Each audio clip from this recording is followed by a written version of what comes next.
Hello guys, good morning. Share ko lang sa inyo yung every morning kong almusal.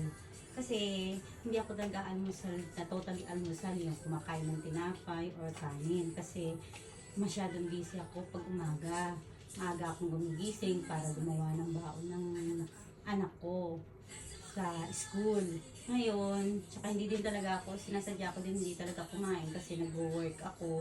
Baka mamaya sa dami ng kain ko, abutan ako ng sama ng tiyan, di ba? Hassle din sa trabaho. Ngayon guys, simple lang naman itong aking mga almusal. Kumakain lang ako ng yogurt, tapos gumagawa ako ng smoothie. Yung smoothie ko, gumagamit ako ng kalahati nitong avocado. Tapos isang pirasong saging at saka milk. At saka hindi ako gumagamit ng almusal, ang ginagamit ko yung honey.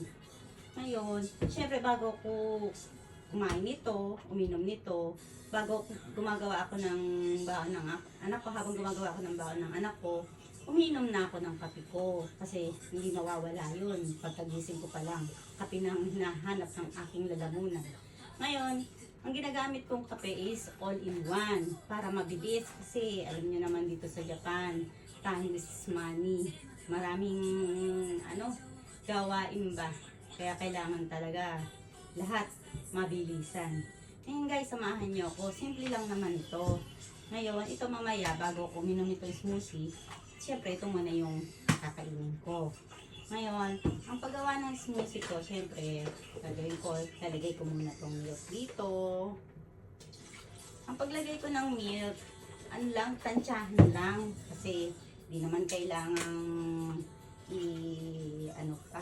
tawag dito, yung may ml. Basta, yung kaya ko na lang inumin ba. Ngayon, ilalagay ko itong aking saging. Yan. Yan. Ito yan. Tapos, ito, hahatiin ko siya guys. Kasi, hindi naman masyadong masarap pag isang buo. Sayang pati.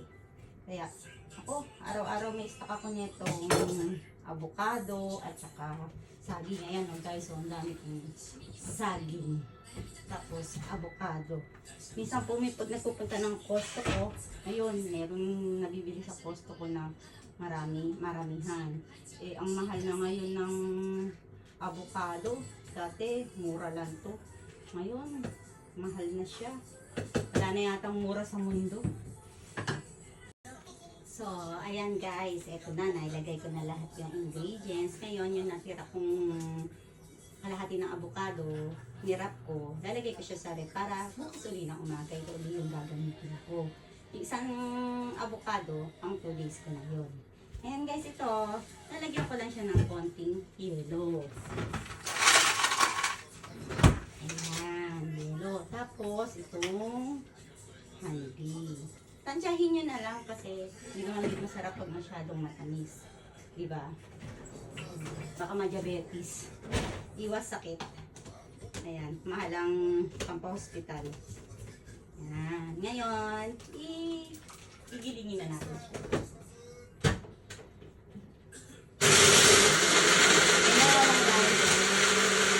Wait lang ha.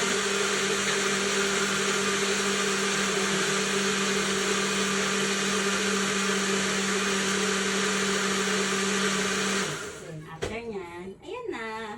Meron na akong almusal. Guys, tara, almusal tayo. Mamaya na tayo mag-Facebook dahil Saturday ngayon. May mga oras na pwede mag-Facebook. Pero, maglilinis muna ako pagkatapos kong mag-almusal. Para, upo-upo na lang. Thank you guys for watching. See you mamaya.